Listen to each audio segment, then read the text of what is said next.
অধিকার ভোগ করবে। নারী পুরুষ নির্বিশেষে সকলের মর্যাদা সমুন্নত রাখবে।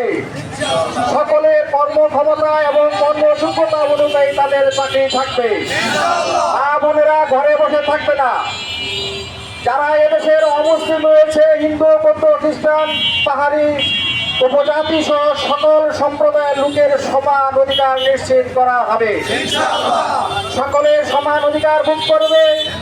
এখানে কেউ সংখ্যালঘু নয়, বরং সকলে এই দেশের নাগরিক। সবাই সমানভাবে এখানে বসবাস করবে, সকলের অধিকার সমন্বিত রাখবে এবং এই দেশ আগামী 5 বছরে 54 বছরে যা হয় নাই, ইনশাল্লাহ আগামী 5 বছরে তার চেয়ে বেশি উন্নত হবে ইনশাল্লাহ। আগামী দিনে আপনারা যার দাঁড়িপাল্লায় ভোট দিবেন এবং ব্রাহ্মণবাড়িয়া 6 আসন জামাত মনোনীত প্রার্থী জনাব অধ্যাপক দেওয়ান নকিবুল ভাইকে দাঁড়িপাল্লায় ভোট দিয়ে জয়